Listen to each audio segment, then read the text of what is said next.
This is how to use emotes in Stumble, guys. While you're in game, on the right side of the screen, there's a chat icon that you can tap on. And then you have two options to press.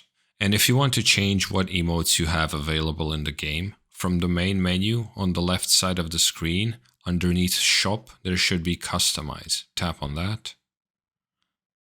And then one of the options on the left should be Emotes. Tap on that.